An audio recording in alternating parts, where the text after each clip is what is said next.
राधा वल्लभ श्री हरिवंश वृंदावनेश्वरि तवैव पदारविन्दं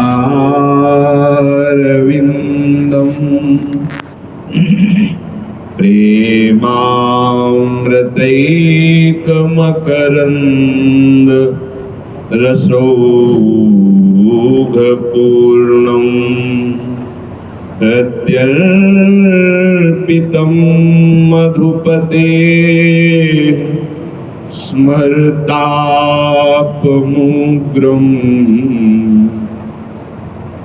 निर्वापय परमशीतलमाश्रयामि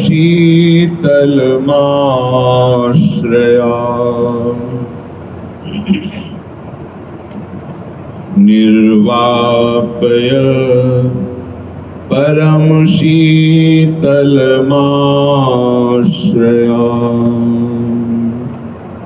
राधा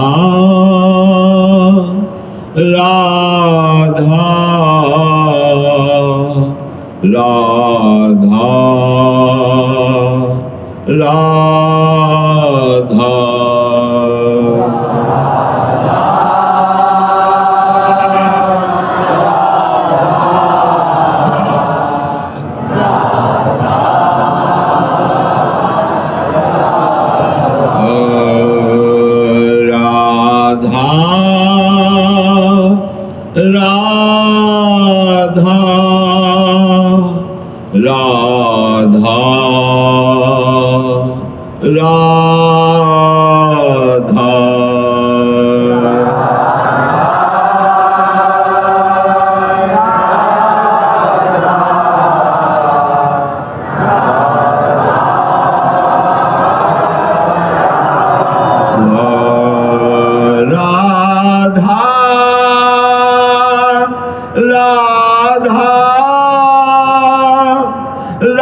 राधा राधा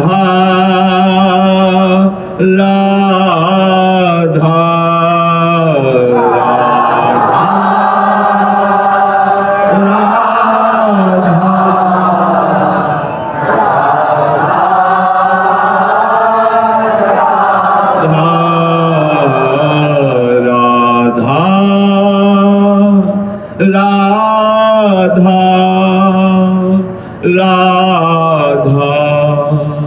राधा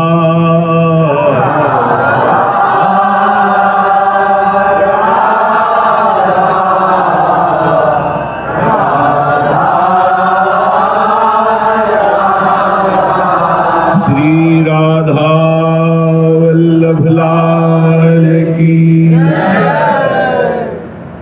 परम सच्चिदानंद घन प्रेमानंद स्वरूप अखिल कोटि ब्रह्मांडों के स्वामी ज्ञान वैराग्य ऐश्वर्य अनंत शक्तियों के समुद्र प्रभु श्री कृष्णचंद्र जी अर्जुन जी को निमित्त बनाकर समस्त देहधारियों को वो महासुख जहाँ किंचन मात्र भय क्लेश अशांति दुख का लेश भी नहीं है, जिसे परम पद कहते हैं, जो जीवन मुक्त महापुरुषों का स्वाभाविक सहज स्वरूप है, ऐसे सुख का उपदेश कर रहे हैं।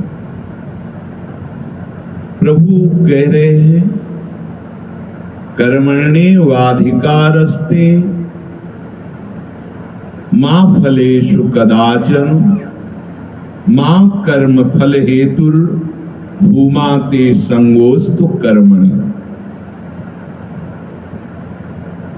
केवल कर्तव्य कर्म का तुम अनुष्ठान करो। कर्तव्य कर्म किसे कहते हैं? जिसे शास्त्र संत सद्गुरुदेव कहते हैं कि ये करो, उसे कर्तव्य कर्म कहते हैं। और जिसे कहा जाता है ये मत करो, जिसे शास्त्र निषेध करता है, संत गुरुदेव जिसे मना करते हैं कि ऐसा मत करो, वो अकर्तव्य होता है। अकर्तव्य करने वाला दुर्गति को प्राप्त होता है। यदि कर्तव्य कर्म फल की आकांक्षा का त्याग करके किया जाए तो वही कर्तव्य कर्म भगवत प्राप्ति करा देता है, सद्गति प्रदान करता है। यदि कर्तव्य कर्म फल की आकांक्षा से शास्त्र सम्मत किया जाए तो शुभ गति मिलती है, ऊंचे लोगों को जाना होता है, पर वो बंधन मुक्त नहीं होता। पुण्य क्षीणे मृत्यु लोके विशंति। कर्म तभी भगवत प्राप्ति के योग्य हृदय को बना पाता है जब फल का उसमें भाव न रखा जाए। भगवान कहते तुम्हारा अधिकार केवल कर्तव्य कर्म करने पर है, तुम फल की आकांक्षा मत करो। और तुम ऐसा भी ना सोचो कि जब फल की आकांक्षा नहीं करनी तो मैं कर्म क्यों करूं। नहीं, कर्तव्य कर्म करो, क्योंकि बिना किए तुम रह नहीं सकते। अगर कर्तव्य कर्म नहीं करोगे तो अकर्तव्य होने लगेगा। तुम सोचते हो ऐसे हम बैठ जाएंगे तो अंतर से सूक्ष्म शरीर से क्रियाएं हो रही, उनको कहां रोक पाओगे। और अगर शास्त्र सम्मत सद्गुरुदेव की आज्ञा के अनुसार कर्म करोगे तो वही कर्म तुम्हें भगवत प्राप्ति करा देगा, चाहे जो क्रिया हो, बस उनकी आज्ञा के अनुसार। तस्मात् शास्त्रम प्रमाणम थे। प्रभु कह रहे हैं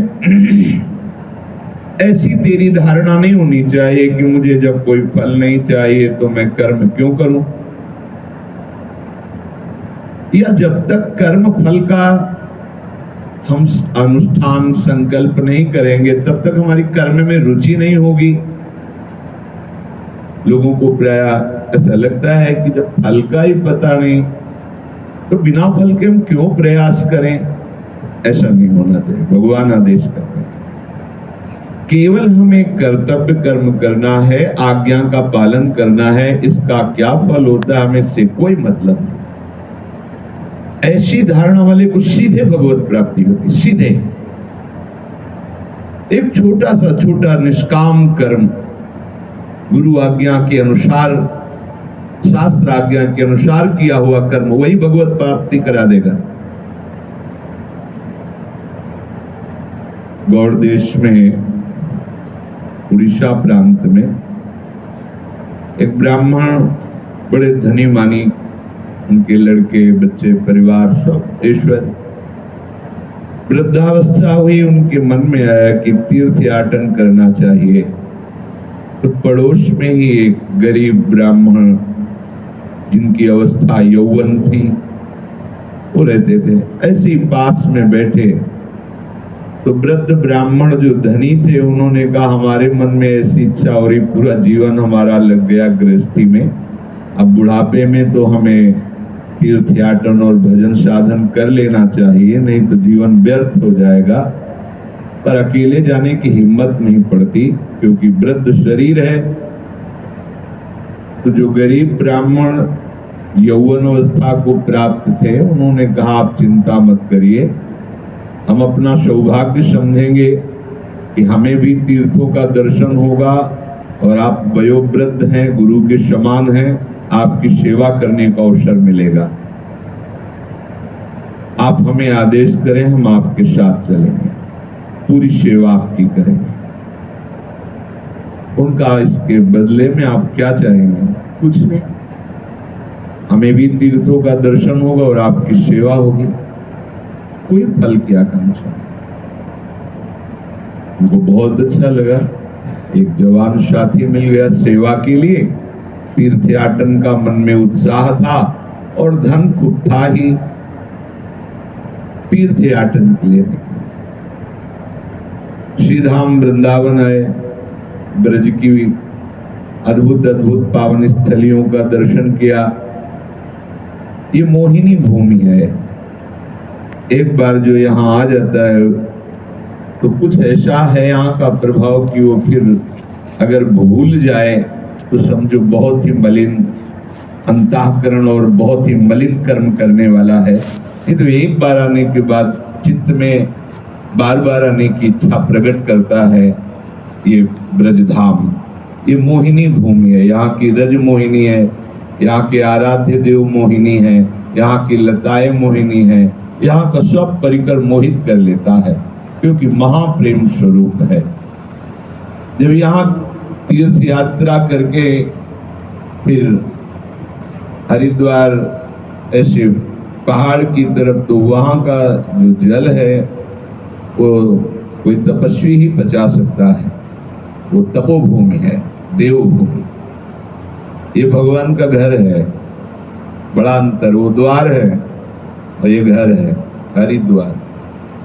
उधर जब गए तो वहां के जल के प्रभाव से शरीर क्षीण होने लगा, वैसे ही वृद्ध थे तो कई तरह से शरीर में पीड़ा और बीमारी प्रकट हो गई और चित्त का खिंचाव।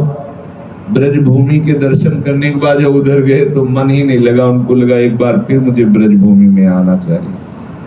और शरीर अस्वस्थ था तो जो जवान ब्राह्मण थे उनसे कहा मुझे फिर ब्रजभूमि ले चलो।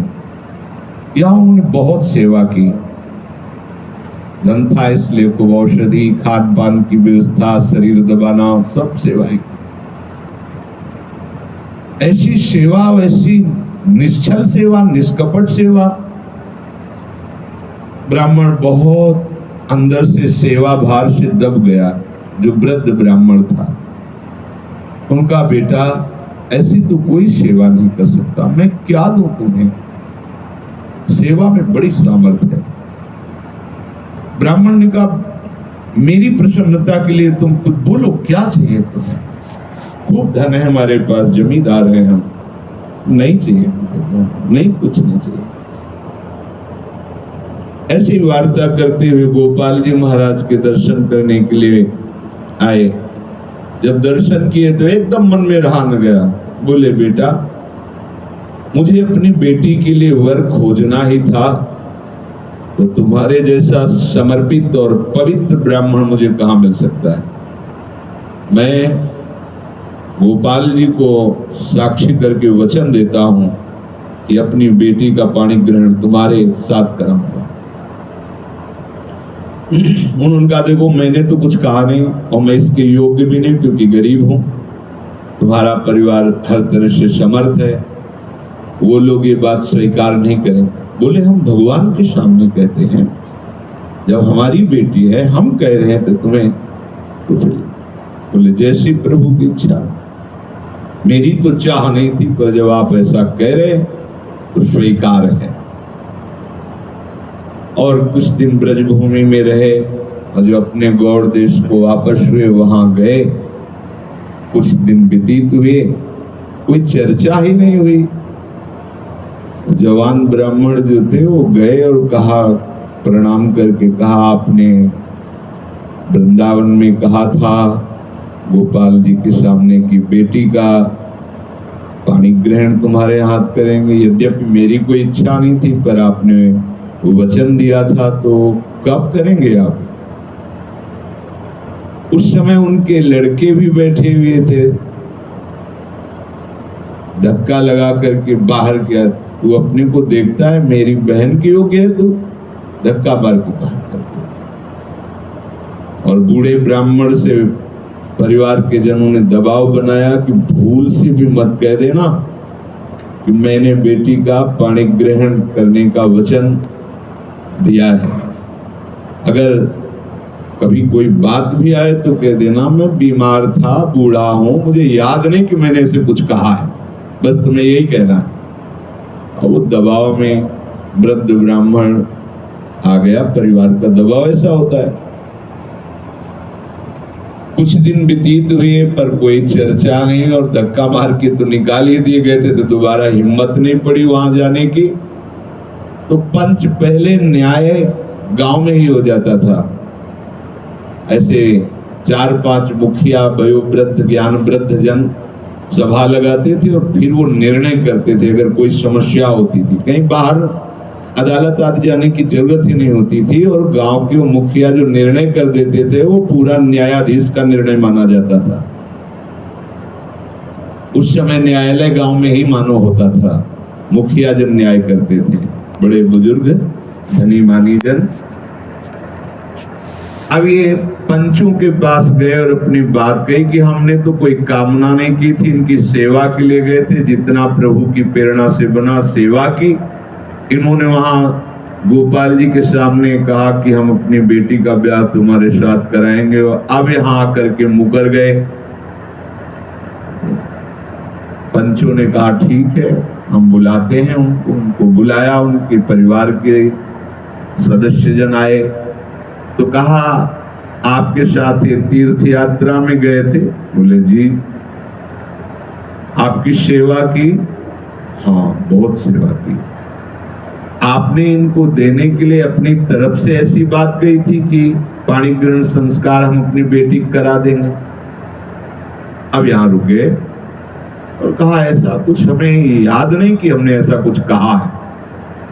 तो जो जवान ब्राह्मण थे उनका, देखो झूठ मत बोलो दबाव में आकर, तुमने गोपाल जी को साक्षी करके कहा था, गोपाल जी के सामने कहा था कि मैं वचन देता हूं तुम्हारा ब्याह कर। मेरी तो इच्छा नहीं थी, पर तुमने बार बार कह के हमारे अंदर ये स्वीकृति डाली कि हाँ ठीक है। तो उनके लड़के बोल पड़े, तुम्हारी बात का हम कैसे माने, प्रमाण क्या है? अरे बोले भगवान के सामने कहा, इसमें प्रमाण क्या है? तो उनका, तुम यदि भगवान को यहाँ ला सको और सभा में कह दे तो हम अपनी बहन का ब्याह उत्साह पूर्वक कर देंगे, क्योंकि जानते थे कि मूर्ति कहीं चलती थोड़ी है।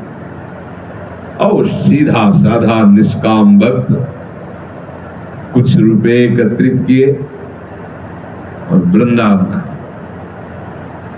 गोपाल जी महाराज, संध्या आरती हो रही थी, दर्शन किए और बैठ गए। अंदर ही अंदर से बात कर, प्रभु आपके सामने हमारे ब्याह की बात हुई थी और आपके सिवा कोई जानता नहीं, इसलिए आपको चलना होगा। संध्या आरती हुई, फिर थोड़ी देर के बाद दर्शन आदि के बाद शयन भोग लगा, ठाकुर जी का शयन हो गया, पट बंद हुए, सब चले गए, पर वो मंदिर के बाहर बैठे। फिर पुकार के कहने लगे, सो मत जाना प्रभु, हमारी बात सुन लीजिए, आपको हमारे ब्याह की साक्षी देने के लिए चलना पड़ेगा, कोई दूसरा नहीं है। दूसरों न कोई, आपके सिवा कोई दूसरा नहीं है। न मेरे पास कोई बल है, न मेरे पास कोई सहयोगी है। आप ही उस बात के साक्षी हो, आप ही मेरे सहयोगी हो। तो अंदर से आवाज आई, पागल हो क्या? कहीं मूर्ति चलती है तो उनका जब मूर्ति बोल सकती तो चल क्यों नहीं सकती? प्रभु से कहा, जब बोल सकती तो चल क्यों नहीं सकती? प्रभु तो भावग्राही है, इतने दुर्लभ है, मुनि मन ध्यान धरत नहीं पाओ, और इतने कृपालु है, पूछो मत। करत विनोद संग बालक है। आ गए गोपाल जी, शयन में गोपाल जी थे, आ गए बाहर। उनके लिए कोई दरवाजा है? बोले देखो भाई, ब्याह तुम्हारा होगा तो हम साक्षी देने चलेंगे तो हमको क्या मिलेगा? बोले प्रभु आप जो आज्ञा कीजिए। ज्यादा नहीं, पर हमें भोग राग चक चाहिए। देखो हम वृंदावन के ठाकुर है, हमें खाने पीने के लिए अगर चक मिलेगा तो फिर साथ चल देंगे तुम्हारे। बोले प्रभु कुछ रुपए तो हम एकत्रित करके लाए हैं, वैसे लगभग कितना पाएंगे? बोले 2 सेर मीठा वगैरह तो पाएंगे सब मिला। बोले ब्याह की बात इसलिए प्रभु पाएंगे, आप चिंता मत करो। पर प्रभु आप चलेंगे कैसे? बोले जैसे तुम। बोले हम तो पैदल आए, पैदल ही जाएंगे। तो बोले पैदल हम भी चलेंगे। तो हमें कैसे पता चलेगा कि आप चल रहे हो कि नहीं? बोले तुम आगे आगे चलना, पीछे हमारे नूपुरों की ध्वनि तुम्हें सुनाई देगी, हर कदम की नूपुर ध्वनि सुनाई देगी, पर पीछे मुड़ के मत देखना। जहां तुम देख लोगे वहीं मैं खड़े हो जाऊंगा। बात तय हो गई। आप देखो कौन सी तपस्या हुई इससे, कौन सा इसने अनुष्ठान किया? केवल निष्काम कर्म। उस बूढ़े ब्राह्मण को सहयोग देने के निमित्त से केवल उसके सुख की भाव, सुख देवे को चाव चिति, बहुत बड़ा धर्म है, ये बहुत बड़ी तपस्या है। इसीलिए पीछे श्लोक में वर्णन किया, थोड़ा सा भी निष्काम कर्म वो भगवत प्राप्ति करा देता है। सोचो वो भगवत प्राप्ति जो कई कई जन्म तपस्वी जन तपस्या करते रहते हो, झलक नहीं पाते। निष्काम कर्म, दूसरों को सुख देने वाला कर्म कितना समर्थ हो जाता है, इसी जन्म में उसे भगवत साक्षात्कार ऐसे करा देता है जैसे प्रगट में हम आपको देख रहे हैं, आप हमें देख रहे हैं। प्राय भगवत साक्षात्कार ध्यान में, अनुभवगम में भजे जी संता, लेकिन बलिहारी है ये निष्काम कर्म की, तो ऐसे प्रभु को साक्षात्कार करा देता है। कल आपने जो चर्चाएं सुनी उनमें देखिए, साक्षात द्वारिकाधीश पधारते हैं श्री रुक्मिणी महारानी के साथ और दर्शन देते, संभाषण करते, पूजा स्वीकार करते। ये बड़े बड़े तपस्वी योगियों के लिए भी दुर्लभ बात है। बहुत ध्यान में झलक दे दी, उतने में कृतार्थ हो गए। और यहाँ समय समय पर प्रभु को भोग लगाते हुए जब अपने नगर के नजदीक पहुंचे तो लगा एक बार तो देखे, तेरी पीछे मुड़ को देखा, अद्भुत कांति, अद्भुत सौंदर्यता, मंद मंद मुस्कुरा रहे हैं गोपाल जी। बोले चलो प्रभु थक गए क्या? बोले तुम्हें याद नहीं कि हमने कहा था जहां तुम मुड़ के देख लोगे हम चलेंगे नहीं? तो प्रभु साक्षी। तो बोले इसके लिए तो आपको अब सबको बुला के यहीं लाना पड़ेगा, भाग पड़े। गोपाल जी वृंदावन से आए साक्षी देने के लिए, पूरा का पूरा नगर टूट पड़ा। स्वयं भगवान वृंदावन से चल के पधारे हैं। वो अद्भुत सौंदर्य, अब लुट गए देख के प्रभु। अब किसी को साक्षी मांगने की हिम्मत भी क्या? स्वयं प्रभु पधारे हैं, किसी की हिम्मत नहीं। उनका सुंदर ब्याह हो गया। उससे तो जो ब्याह हुआ सो हुआ ही कन्या से, और प्रभु से अनुराग। वही प्रभु का मंदिर विराजमान साक्षी गोपाल जी का उड़ीसा में आज भी। वृंदावन से गए और वही रम गए, बड़े कृपालु हैं। कर्मण्यवाधिकारस्ते, आपको केवल कर्तव्य कर्म करना है। ना तो ब्राह्मण कोई योगी महात्मा था, ना वो भजनानंदी था। ये मन में केवल आया कि वृद्ध ब्राह्मण है, तीर्थयाटन करना चाहता है, मैं यहां बैठे बैठे क्या करूंगा, गरीब ब्राह्मणों इसकी सेवा करूं, मुझे भी तीर्थ दर्शन होंगे और इसकी सेवा बन जाए। बस ये बहुत बड़ी सिद्धि है, बहुत बड़ा रहस्य है, दूसरे को सुख पहुंचाने की भावना। एकनाथ जी के चरित्र में आता है, गंगोत्री से गंगा जल लेकर के भगवान रामेश्वर में अभिषेक करने के लिए बहुत से संत भक्त जाते हैं, अब भी जाते हैं। तो उनकी मंडली के साथ श्री एकनाथ जी महाराज भी गए, गंगोत्री से जल लिया, रामेश्वर में अभिषेक करना है, बड़े उत्साह से नाम कीर्तन करते आदि। जब रामेश्वर जी के नजदीक ही पहुंचे तो इधर देखा, एक जो गधा था पैर फड़फड़ा रहा था, फेन उसके मुख में जमा था, ऐसा प्रतीत हो रहा था कि प्यास से व्याकुल है।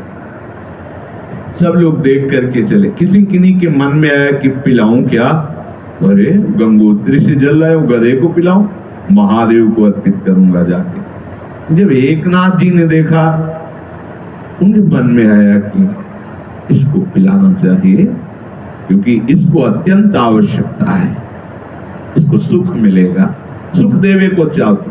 नजदीक गए और अपने स्नेही संबंधी जैसे ऐसे उसका सर उठाया, गोद में रखा, अपने वस्त्र से उसके मुख का फेन पोंछा और मुख सीधा करके पूरा का पूरा गंगा जली पिला।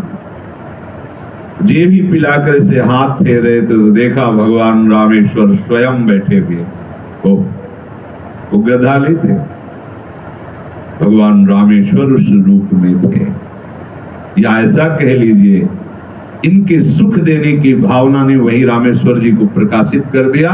अब वो तो जाके भगवत विग्रह में जल चढ़ाएंगे, वे साक्षात यहां महादेव जी पी रहे। ये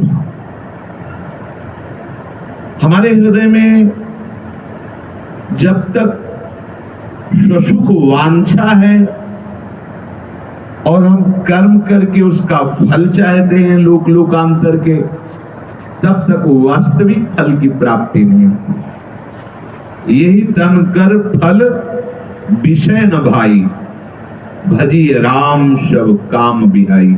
समस्त कामनाओं का त्याग करके प्रभु का निरंतर सुमिरन करते हुए हमारा जीवन व्यतीत हो, यही इस जन्म का फल है, इस तन का फल है। कोई भी कर्म, राजसूय यज्ञ के समय भगवान ने अपने ऐसे गुप्त भक्त को जगत बंदनी बड़े बड़े महापुरुषों के द्वारा भी बंदनी करा दिया। स्वपचवाल में वही हाथ में सोहनी, बगल में टोकरी, सबके जूठे पत्तल सब उठाते, जो भोजन मिल जाता बस नाम कीर्तन करके उसी को पाते। अपने घर में श्री ठाकुर जी के छवि विराजमान किए थे, उन्हीं को नाम कीर्तन सुनाना, लीला गुण सुनाना, बार बार उनके सामने लौट कर प्रणाम करना, नाचना। पर ये बात कोई भी नहीं जानता था, बस उनका बाहरी स्वरूप यही था, हाथ में सोहनी, बगल में टोकरी, जहां जो कूड़ा और ऐसे पत्तल जूठे आदि वो सब उठाते, कोई जान नहीं पाता। कोई भी कर्म छोटा नहीं होता जो प्रभु के लिए किया जाता है। जो प्रभु भावना से दूसरों को सुख पहुंचाने के लिए कर्म किया जाता है, कोई कर्म छोटा नहीं होता, और वो सीधे भगवत प्राप्ति कराता है। ये बहुत आश्चर्य की बात है। भगवत प्राप्ति कोई खिलवाड़ नहीं, छोटा सा कर्म सीधे भगवत प्राप्ति कराता है, सीधे। अब भगवान जिसको आदेश करे पूजने के लिए, सोचो कैसी महिमा उसकी। राजसूय यज्ञ में यह था कि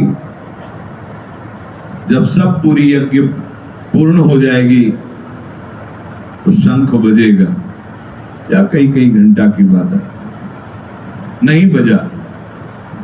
जिस यज्ञ में भगवान ब्रह्मा, शंकर, भगवान श्री कृष्ण द्वैपायन व्यास देव जी महाराज, बड़े बड़े ऋषि मुनि महात्मा सब है, स्वयं भगवान विराजमान, तो वहां कौन बकाया रह गया? लेकिन नहीं बजा। युधिष्ठिर जी ने पूछा, प्रभु यज्ञ की पूर्णता में क्या कमी रह गई? वो कहा, कोई अकिंचन दैन्य महाभागवत जो एकदम दैन्यता की मूर्ति होगी, वो प्रसाद पाले तो यज्ञ पूर्ण हो जाएगा। समझो, बड़े बड़े महापुरुष, पर प्रभु किसको प्रकाशित करना चाहते हैं, इसीलिए लीला बिहारी की लीला किसी के बुद्धि में पचती नहीं है। इतने बड़े बड़े महापुरुष यज्ञ पूर्ण नहीं। युधिष्ठिर जी ने हाथ जोड़ के कहा, प्रभु फिर आप ही परिचय बताइए, ऐसा किंचन दैन्य महापुरुष कहाँ मिलेगा? बोले, कहीं ढूंढने की जरूरत नहीं, तुम्हारे राज्य में है। हमारे राज्य में ऐसा महापुरुष अभी तक हम जान नहीं पाए। नहीं, खूब जानते हो। कौन है प्रभु? शोपच वाल्मीकि। अरे प्रभु, वो वो तो रोज आते हैं, सोनी लगानी है, दोना पत्तल से उठा। बोले, तुम जानते नहीं हो, हम जानते हैं। हाँ, तो अपने भक्तों का परिचय प्रभु जानते हैं, प्रभु का परिचय भक्त जानते हैं। ठीक बात है। तो प्रभु हम सेवक को भेजते हैं, बुलवा लेते हैं, अभी पवाते नहीं। ऐसे नहीं, इतने बड़े महाभागवत को सेवक भेज के नहीं। अर्जुन और भीम तुम दोनों जाओ, उनके घर में जाके उनको निमंत्रण दो सादर, और फिर रसोई द्रौपदी बनाए और उनको अपनी रसोई में बैठाल करके पवाओ। देखो, शोपच बाल और रसोई में बैठ के पवाओ। मेरा भक्त है, अहो बत्सोपच को गरियान यज्ञ वर्तते नाम तुभ्यम। कैसी महिमा भगवत भजन की है, जहां ब्रह्मा शंकर बड़े बड़े महापुरुषों के द्वारा भी यज्ञ पूर्ण नहीं मानी गई, वहां सुपथ वाल्मीकि जी के द्वारा भगवान यज्ञ की पूर्णता करा रहे हैं। अहो वत्सुपचतु गरियान यज्ञ वर्तते। अहो, आश्चर्य की बात, कैसी महिमा भजन की है, कैसी महिमा अपने कर्तव्य कर्म का दैन्य भाव से, निष्काम भाव से पालन करने की है। कभी कोई जान नहीं पाया कि दोना पत्तल फेंकने वाला इतना महान पुरुष है। भीम जी, अर्जुन जी गए, वो जीव ही देखा कि अश्रु चल रहे, करताल ली हुई कीर्तन में मगन है, सामने प्रभु की छवि विराजमान। ये तो कभी कोई जान ही नहीं पाया था कि ऐसे महान भक्त। उनको लगा कोई आया तो आंसुओं को पोंछते हुए पीछे मुड़े तो देखा भीम जी, अर्जुन जी। वो प्रणाम मुद्रा में है, साष्टांग। अरे बोले, नहीं, हम तो आपको निमंत्रण देने आए। अरे प्रभु, निमंत्रण क्या, हम तो रोज आपकी ही जूठन से पेट भरते हैं अपना। नहीं, आज आपको हम निमंत्रण देने आए, कल आपको प्रातः काल ही ले जाएंगे और आप वहां बैठ के पाएंगे। तो प्रभु, आप ऐसा विनोद क्यों कर रहे हैं मुझे नीच के लिए? कहानी भगवान ने सब बता दिया है। थोड़ा सा प्रणय भरे वचन, ये भी कहा मैं एकांत में चुपचाप भजन कर रहा था, चैन से रहने नहीं देते। अभी राजा लोग हमारा सम्मान करेंगे तो कहां हम जाएंगे, हमारा क्या भजन होगा? अभी हम छुपे हुए चुपचाप भजन, अंदर ही अंदर मन में ऐसा, पर जोई जोई प्यारो करे सोई मन भारो। जैसी आज्ञा प्रभु, ये दास कल चल के आएगा। रात भर सुंदर सुंदर पकवान बनाए गए, और जब दूसरे दिन उनको बुलाया, रसोई में बैठाल के सम्मान पूर्वक स्वर्ण पात्रों में सब एक में ही मिला करके भगवत भाव से अर्पित करके पाए। हम ये बताना चाहते हैं कि वो अपने कर्तव्य कर्म को ही, एक डलिया हाथ में सोहनी हाथ, और भजन उसका प्रभाव कि ब्रह्मा शंकर से भी जो यज्ञ पूर्ण नहीं हो, सुपथ वाल्मीकि से पूर्ण हो। सीधे भगवत कृपा, सीधे। सेन जी अपने कर्तव्य कर्म का पालन, राजा के हाथ सेवकाई मिली थी, शरीर में तेल मालिश करना, और जो उनका कर्तव्य कर्म हो सेवा, जो कुछ उससे अर्थ मिलता, अगर कहीं संत महात्मा दिखाई देते, चरणों में प्रणति होकर के उनको घर लाते और उनकी रुचि के अनुसार उनकी सेवा करते। अपने कर्तव्य का पालन और भगवत भक्त आराधना। कर्तव्य कर्म का पालन, उससे जो मिल रहा है वो अतिथि सेवा, साधु सेवा, परिवार से स्वसुख वांछा का लेश नहीं। वो जा ही रहे थे राजा की सेवा के लिए, सेन जी की इतने में संत भगवान दिखाई दे। पहले प्राय मंडलियां चलती थी संतों की, 10, 20, 40, 50 ऐसे संतों की मंडली। अरे 88 हजार ऋषि एक जगह रहते थे, सौनकादि 88,000 ऋषि। सेन जी तो संतों को देखते ही नाच पड़े, जैसे मेघ की गर्जना और मेघ को देखकर मोर कुहुक पड़ता है, नृत्य करने लगता है, ऐसे भागवत भक्त का हृदय संत को देख करके आनंदित हो जाता है। ओहो अहो भाग्यान, हरि पार्षदों के दर्शन हुए। भूल गए राजा की सेवा में जाना, लग गए संत सेवा में। इधर भगवान ने विचार किया कि ये हमारे भक्तों की सेवा में लग गए, तो हो सकता है कल इनको डांट लगे या ऐसा कोई दंड विधान न कर दे राजा।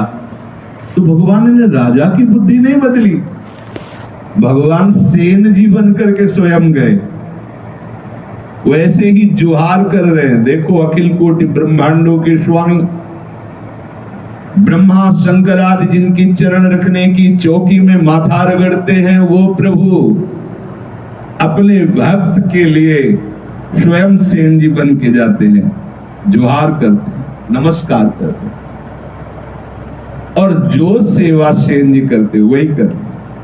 तेल की कटोरी ऐसे सामने रख करके पीठ में मालिश कर।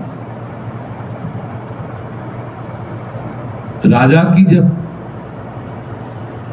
ऐसे तेल पर दृष्टि पड़ी तो देखा नील मेघ के समान श्याम वर्ण अद्भुत सौंदर्य। पीछे मुड़ के देखते तो सेन जी, महाराज क्या सेवा में कोई त्रुटि? ऐसे अमृत में वचन, ऐसा अमृत में स्पर्श हो तो सुधी बोलेगा, होश ही नहीं। कब प्रभु अंतर ध्यान हो गए उसे। सुबह हुआ, संत भगवान पुनः यात्रा में जब तब ने होश आया कि अरे राजा की सेवा में नहीं गया, त्रुटि हो गई, हो सकता है कोई दंड विधान हो जाए। सोच ही रहे थे कि 2 सैनिक आ गए, महाराज का हुक्म है, आप तुरंत उनके सामने पेश हुए, समझ गए कोई न कोई अब दंड विधान होगा।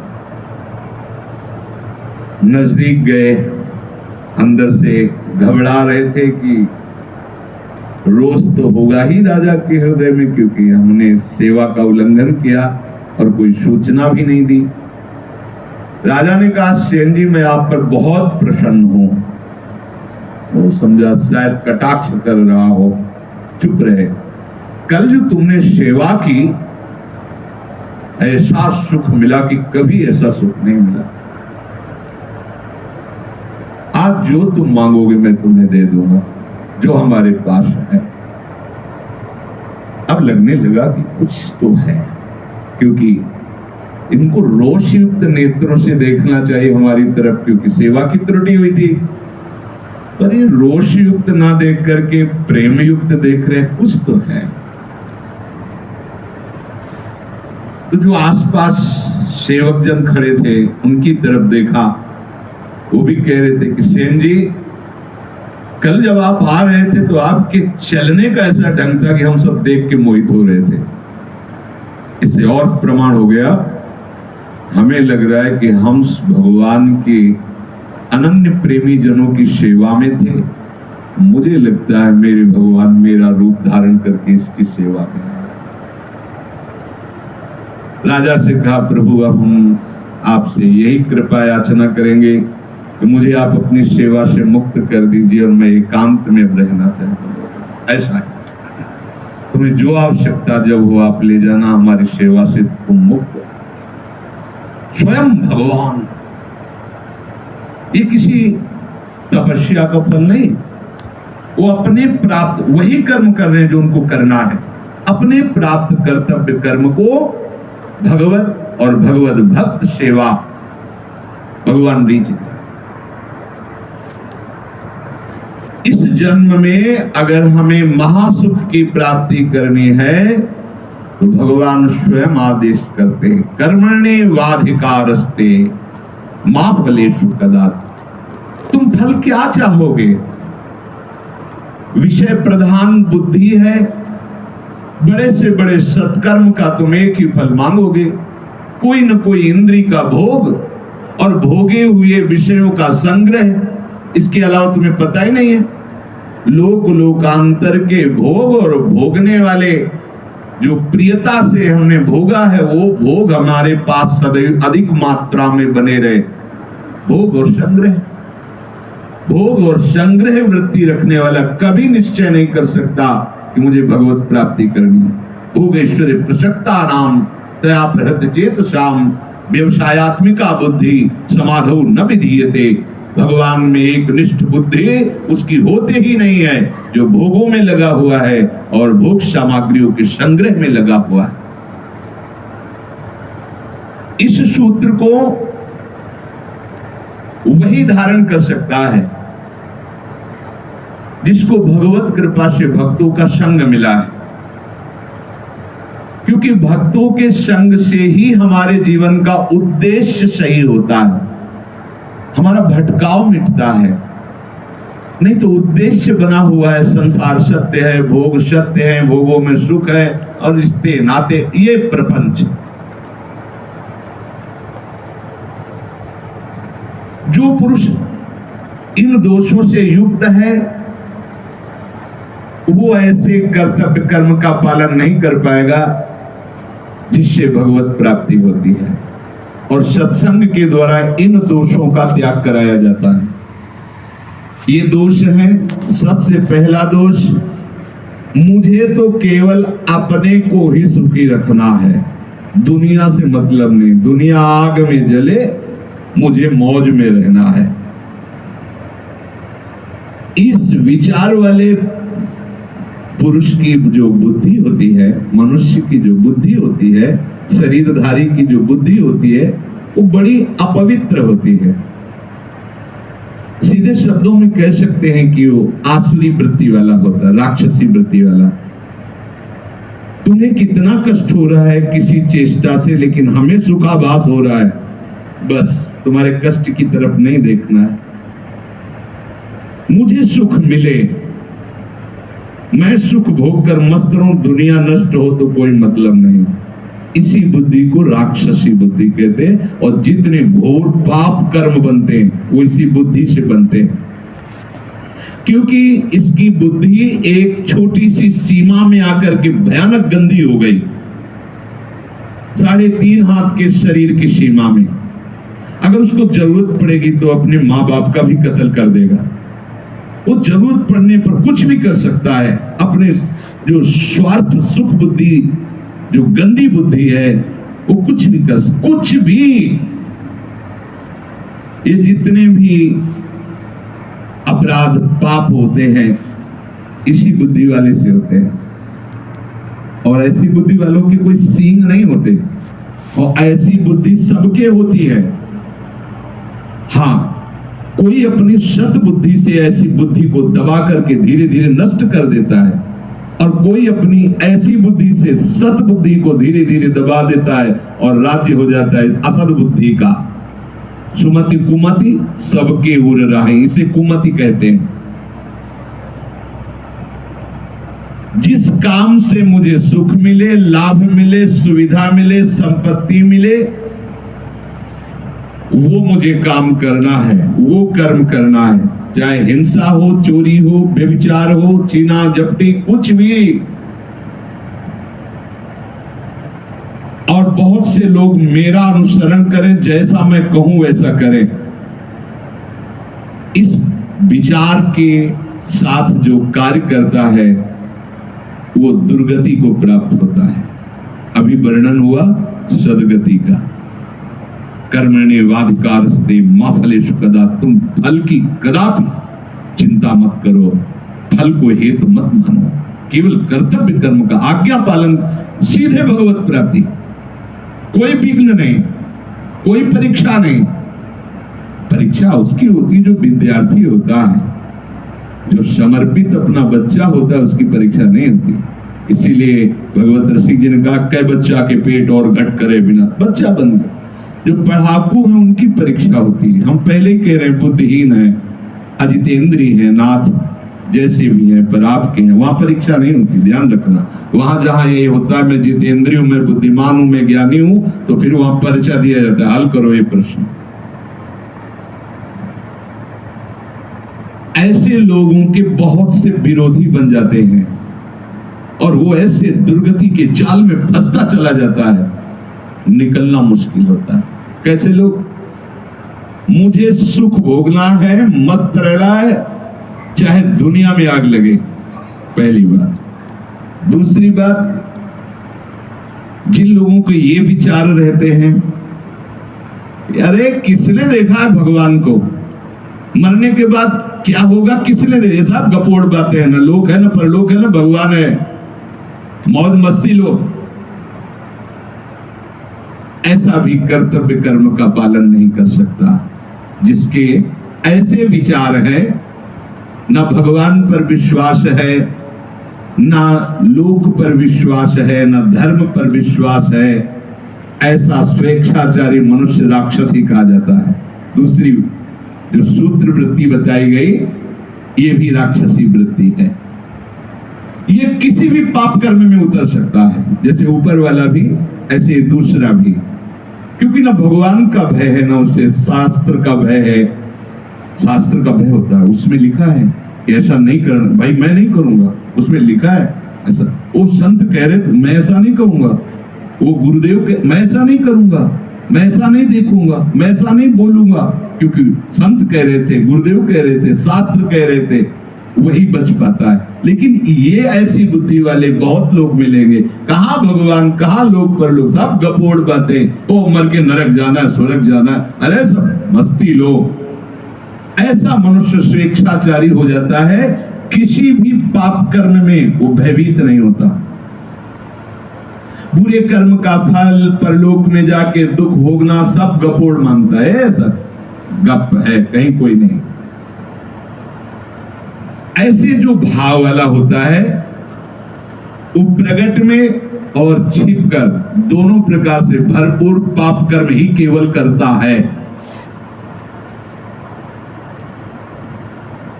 ऐसे लोगों के संग से भी बचना चाहिए, जिनका भी परिचय दे रहे हैं। जो लोग अपने अस्तित्व को मिटा देते हैं पाप कर्म में, उनके अंदर विवेक नहीं रह जाता, बुद्धि नहीं रह जाती। बहुत ही नीच कोटि, मतलब शब्द ही नहीं उनके लिए। नींबुआ घाट गंगा के किनारे जब हम भ्रमण करते हैं, तो जैसे कोई बहुत मनोरम स्थान दिखाई दिया, एकांत शांत ऐसा, तो साल 2 साल रुक भी जाते थे, रुक गए भिक्षा के द्वारा, बस एकांत सेवन। तो नींबुआ घाट है, बहुत बढ़िया स्थान है, बहुत सुंदर स्थान, जहां भजन की स्वाभाविक प्रवृत्ति उदय हो, किसी का ज्यादा आना जाना नहीं, भागीरथी समीप से बह रही, बहुत ही। तो वहां 20-20 किलोमीटर लगभग दूर गांव होंगे, तो वहां से एक ब्राह्मण आते थे, तो कभी कोई प्रश्न करते तो भगवत कृपा से ऐसे सहज में ऐसे उत्तर, कोई प्रवचन नहीं, ऐसे 1-2 ऐसे। तो उनकी बड़ी श्रद्धा बढ़ी, तो एक बार वो अपने परिवार को लिवा के लाए, तो साथ में उनकी बेटी भी थी जो नवयुवती थी, तो ऐसे पूरी जली हुई थी, ऐसे पूरी ऐसे, यहाँ से ऐसे बड़ी सुंदर आकृति पर इधर से जली हुई। तो स्वाभाविक प्रश्न, उनका ये जन्म से ऐसा है इस बच्चे के, या उनका नहीं महाराज, 1 मिनट लगेगा हमें बताने में। तो कहा बताए। बोले भगवत कृपा से हमारे पास सब कुछ है, जमींदारी रही बाप बाबा से तो खूब धन संपत्ति है। उस समय उन्होंने कहा करोड़ों रुपए लगाकर हमने अपनी बेटी का ब्याह किया बड़े घरानों में, और वहां गई तो कुछ समय तो ठीक रहा, फिर उन लोगों को पता नहीं क्या हुआ कि प्रताड़ित करने लगे। ये जब आती तो बताती तो हमें लगता कि घर परिवार में ऐसा होता है। हमने कहा कोई बात नहीं, सहन करो, धीरे धीरे सब ठीक हो जाएगा, नया नया है इसलिए ऐसा। एक दिन उन्होंने उसे बांध दिया रस्सी से और मिट्टी का तेल डाल करके आग लगा दी। अब वो भगवान की लीला थी कि आग जो लगी तो सीधे रस्सी में ही लगी पहले, और कुछ शरीर में लगी तो रस्सी जल्दी से जल गई तो जीना था, जीना से भागकर ऊपर छत में गई और पड़ोस के घर, पहले छप्पर होते थे ऐसे ऐसे आंगन बीच में, तो छप्पर में ऐसे गिर के और आंगन में गिर जाके। अब ब्राह्मण परिवार के थे तो उनके परिवार के ही वो थे और उनके पास बंदूक आदि भी थी। तो देखा उनका बेटा ये क्या, तो उनका पापा और सब मिलकर हमें जला रहे हैं। उनका बिल्कुल निश्चित कंबल आदि से ढका उसको और बंदूक ले खड़े हो गए और कहा सबको गोली मार देंगे अगर हमारे घर आओगे। और फिर सूचना दी उनके पिता को, तो वो उनको अब वो ऐसे, अब ये क्या है अर्थ भी है लेकिन पिशाच वृत्ति है, उनको पता नहीं कैसा घोर कर्म कर रहे हैं। क्योंकि किसने देखा भगवान को, किसने देखा लोक परलोक को, मनमानी आचरण, कोई भी पाप प्रवृत्ति करने में उनको शर्म नहीं लगती। ऐसा अरे तुम्हारी बेटी जब दूसरे के घर जाए ऐसा बर्ताव हो तो तुम्हें कैसा लगे? अरे ये कोई जलाने की वस्तु है? इस तरह से कोई प्रताड़ित करता है किसी को, राक्षस के सिवा और कौन कर सकता है? आसुरीम योनिमापन्नो मूढ़ा जन्मनि जन्मनि माम प्राप्य कौन्तेय ततो यांत्यधमाम गतिम। भगवान कहते ऐसे लोगों को घोर दुर्गति में देता हूं और बार बार भयानक पीड़ा देता हूं। गलित कुष्ठ ये वो नर दुनिया की दुर्गति देखो ना, फिर बैठे एक एक ऐसे खाने के लिए तरसते रहते हैं, ना आंख ठीक से खुल रही है, ना शरीर सड़ रहा है, भोग किया मनमानी तो भोग। भगवान कह रहे हैं आसुरीम योनिमापन्ना मूढ़ा जन्म, ऐसे मूढ़ों को मैं जन्म जन्मांतर कष्ट देता है, स्वामी बोल रहे हैं स्वयं। तीसरा, ऐसे लोगों को बिल्कुल संग नहीं करना चाहिए जिनका परिचय दे रहे हैं। मेरा कोई क्या बिगाड़ लेगा, मेरा कोई क्या बिगाड़ लेगा, ऐसे संसार का बहुत अहित करने वाले वृत्ति के लोग होते हैं। बहुत अहित कर, मेरा कोई क्या बिगाड़ लेगा, मैं जो करूंगा जो करूंगा। किसी से ये ठीक से बात भी नहीं करते, ऐसे लोग अहंकार से भरे रहते हैं। अभिमान के कारण इनकी शत्रुता ही बढ़ती रहती है। अपने बंधु बांधवों का भी ये हित नहीं कर सकते, ऐसे स्वभाव वाले लोग। ये फलस्वरूप सबसे घृणा करते हैं और स्वयं सबके घृणा के पात्र बन जाते हैं। ये केवल अपने अभिमान की पुष्टता के लिए ही कर्म करते, जो करने की भावना भी बनती है। ऐसे लोगों से दूर रहना चाहिए। चौथे, क्या करूं, मैं तो निरुपाय हूं, सुनता तो हूं शास्त्र की बात, भजन करना चाहिए, सत्य से चलना चाहिए, व्यभिचार नहीं करना चाहिए, चोरी नहीं करना चाहिए, समझता हूं, पर मैं ऐसा कभी कर नहीं पाऊंगा। वो तो कोई अवतारी पुरुष होते हैं जो भजन आदि करते हैं, हम लोगों के तो और बस विषय सेवन, ये थोड़ा सा इनकी थोड़ा सा बुद्धि प्रकाशित है। वो इतना तो मानते हैं कि जो शास्त्र और संत जन कह रहे हैं सत्य है, पर मैं ये कर नहीं पाऊंगा।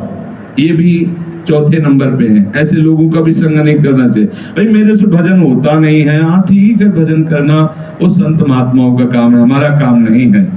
हमारा काम है केवल माया प्रपंच में फंसे रहना। तो ऐसे भी लोगों का संग नहीं कर, ऐसे लोग भी वो कर्तव्य कर्म का पालन नहीं कर सकते। क्या करूं, मैं तो लाचार हूं, पता नहीं कौन मेरे सिर पर बैठ जाता और मुझसे ये सब करवा लेता। मैं करना तो नहीं चाहता पर पता नहीं कैसे हो जाता है। और बहुत सी जिम्मेवारियां हमारे ऊपर हैं, ये सब शास्त्र की बातें मैं नहीं कर पाऊंगा। हाँ, अगर कोई भगवत प्राप्ति है तो महात्माओं के लिए है, हम जैसे गृहस्थों के लिए तो नहीं। और फिर भगवान को लेकर भी हम क्या करेंगे? बुद्धि है, अगर भगवान मिल भी जाएगा तो करेंगे क्या यार? न पत्नी है न पुत्र है, केवल भगवान है तो क्या करेंगे हम? बुद्धि है, उतले विकास है। अब हमें तो केवल अपना जीवन यापन करना, अपने परिवार का पालन पोषण करना। ये शास्त्र की बातें और भगवत प्राप्ति और भजन ये सब हमसे नहीं हो पाएगा। क्या करूं, मैं निरुपाय हूं, मुझसे ये सब नहीं हो सकता। ये चौथे प्रकार के लोग। पांचवें प्रकार के, मैं क्यों किसी का हित करूं, किसी से प्रेम करूं? सब मुझसे घृणा करते तो मैं सबसे घृणा करूंगा, देखते कौन क्या बिगाड़ लेता है। ऐसी बुद्धि के होते हैं, ऐसी हीन भावना अपने अंदर भर लेते हैं कि सबको दुख देते रहते हैं, वाणी से, चेष्टा से। वो एकदम जल्द, सोचो कैसी स्थिति होगी। और ऐसे है, दर्शन होते हैं, हाँ ऐसे है। अगर होते तो लिखा कैसे जाता शास्त्रों में? वो इतनी घृणा दूसरों से करने लगते हैं कि उनको अपना भी जीवन भार लगने लगता है। जैसे आत्महत्या आदि ऐसे निंदनीय कार्य जो करते हैं, लगभग ऐसे ही स्वभाव से। जब दूसरों का बहुत हित किया जाता है तो अपनी बुद्धि खुद निर्णय कर देती है कि इससे अच्छा है मर जाओ, और वो ऐसा उपाय करने लगता है कि यार वो एकदम निराश, एकदम हताश, अपने ऊपर घृणा आ जाती है। वो एक बहुत पहले हमें दृश्य दिखाया गया था कि 70 बच्चियों को ऐसे वो मार दिया। तो उससे पूछा जा रहा था, तुम क्या इसके परिणाम में चाहते हो? उसने कहा कि मुझे फांसी दी जाए। बोले क्यों? बोले मैंने ऐसा किया है इसलिए। तो जब जानते थे तो ऐसा क्यों किया? उनका पता नहीं, ऐसा लगता है मुझसे कोई करवा रहा था। मुझे अच्छा लगता है जब कोई तड़पता है, कोई खून निकलता है, ऐसे जब किसी को मारते थे मुझे अच्छा लगता, बस अच्छा लगने के कारण। तो अब मुझे लगता है कि मुझे फांसी दी जाए। वो खुद बुद्धि निर्णय करने लगती कि अब नष्ट हो जाऊं। अब वो इतना दूसरों से घृणा, नफरत करने लगता है कि उसे अपने से भी घृणा होने लगती है। ऐसे लोग कुछ मिनट में आपके सारे सत्संग पर पानी फेर सकते हैं, ध्यान रखना। इसीलिए भगवान राम के वचन है, बर भल बास नरक करता था, दुष्ट संग जनि देव। भले नरक का बास मिल जाए लेकिन ऐसे दुष्टों का संग ना मिले। छठवां, क्या करूं, मैं तो बस दुख भोगने के लिए पैदा हुआ हूं, सब सुखी है, मेरे हिस्से में पूरा दुख दिया, नहीं बचता भगवान, चलूंगा विरोध में चलूंगा, और कितना दुख देंगे।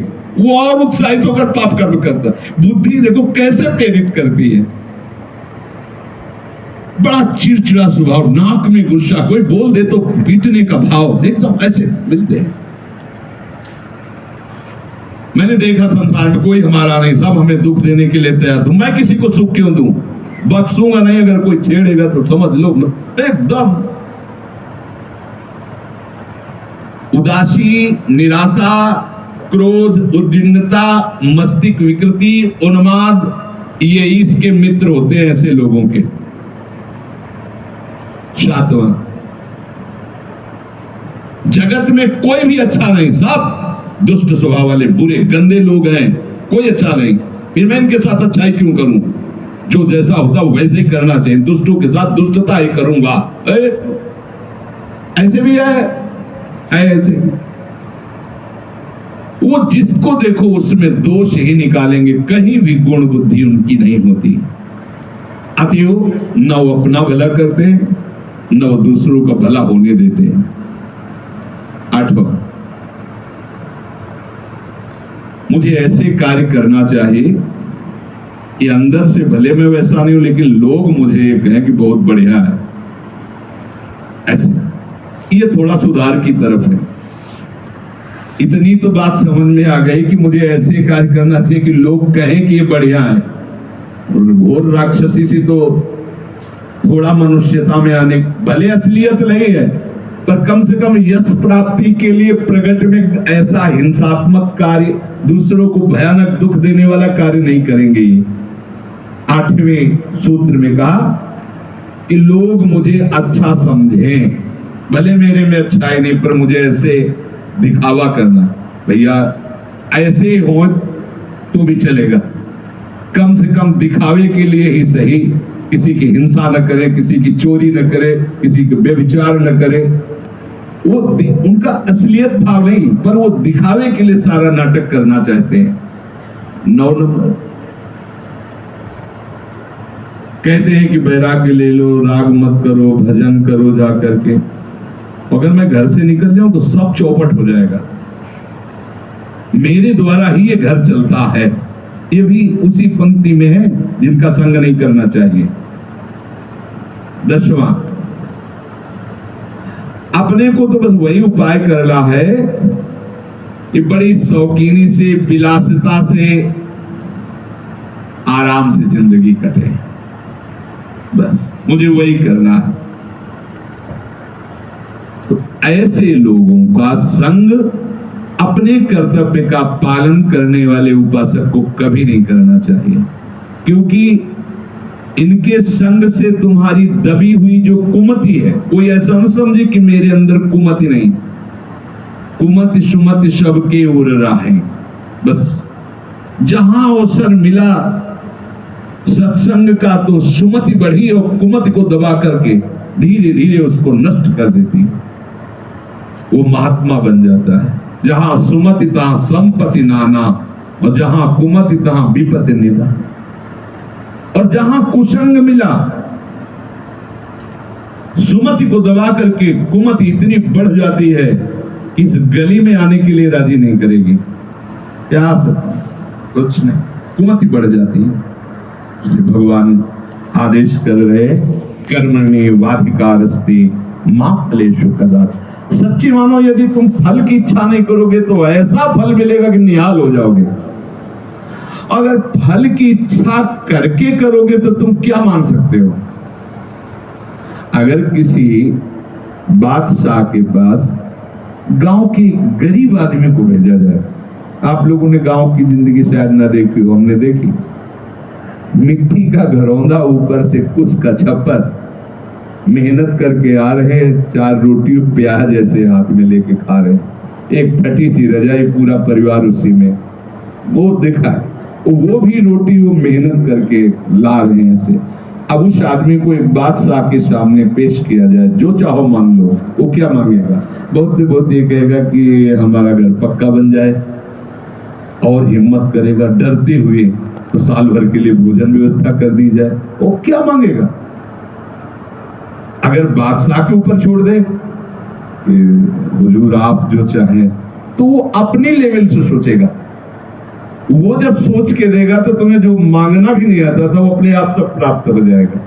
ऐसी चतुर सुजान भक्तों से जब भगवान ने कहा है कि वरम ब्रूहि, वरदान मांगो, भाई होता क्या है प्रभु वरदान?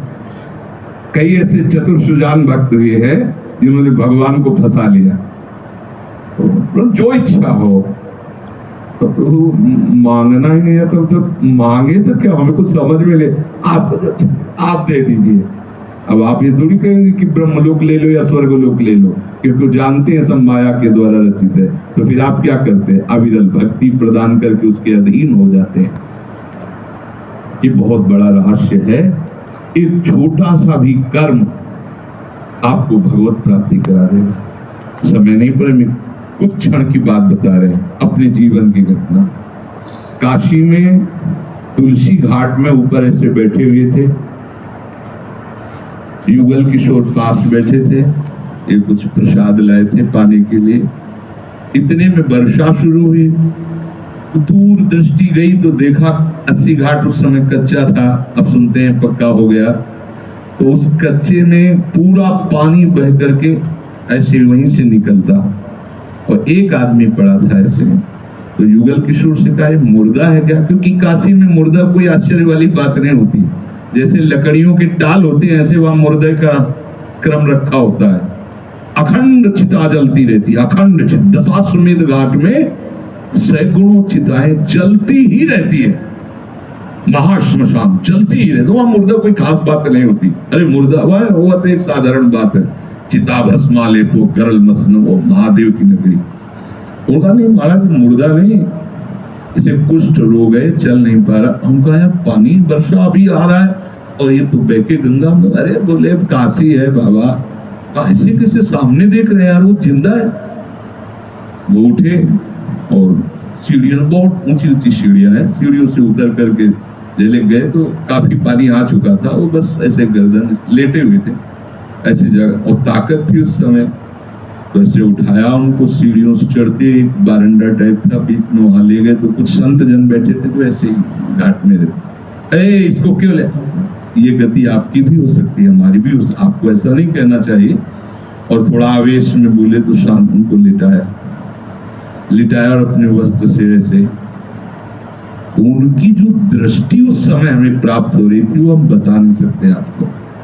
कुछ हो रहा था और ऐसा लग रहा था कुछ मेरे अंदर जा रहा है, मतलब एक अपार आनंद। वो जो दृष्टि से जो देख, वो बोले तो कुछ नहीं, दृष्टि से जो देख, ऐसे जब पूछ रहे थे उनके मुख पर ऐसे, तो जो दृष्टि से देख रहे थे तो ऐसा लग रहा था कि हमारे आराध्य देव भगवान शिव ही मुझे देख रहे हैं। और जब जाने लगे तो ऐसे हाथ ऐसे जैसे ऐसे ऐसे, बस वहीं उसी घाट में स्मरण हुआ कैसा होगा वृंदावन। उसी घाट में संत आते और हमें रास में ले जाते हैं, और वहीं से भूमिका बनती है वृंदावन की। और ये सब एक छोटा सा निष्काम कर्म आपको ऐसी महान वस्तु दे सकता है जो किसी भी साधना से नहीं मिल सकती। इसलिए हमारे सिद्धांत में वाणी में लिखा हुआ है, सुख देवे को चाहो। ये बहुत बड़ी बात है। इस सकामी पुरुष नहीं समझेंगे कि अरे क्या, अरे ये महाफल की प्राप्ति कर, सीधे प्रभु को अधीन, सीधे प्रभु का साक्षात्कार, सीधे प्रभु का प्रेम। इसलिए इस बात पर विचार कीजिए, कोई भी कर्तव्य कर्म फल की आकांक्षा मत रखिए। जो आपको जैसे सेवाएं मिली है, जो भी घर गृहस्थी की, व्यापार नौकरी की, श्री जी की जो भी सेवा, ये सब केवल प्रभु की आज्ञा है ऐसा मानकर, गुरु आज्ञा, शास्त्र आज्ञा की। तो आपकी गृहस्थी सेवा भी, आपको अभी जो चरित्र सुना रहे वो अपना सेन जी अपना ही कर्म कर रहे, सुपज वाल्मीकि अपना कर्म कर रहे, सब अपने सदन जी अपना कर्म कर रहे, उसी से उनको भगवत प्राप्ति हो रही। भगवान नाम स्मरण, भगवत भावना से किया हुआ प्रत्येक कर्म भगवत प्राप्ति कराने में समर्थ। शेष चर्चा श्री राम।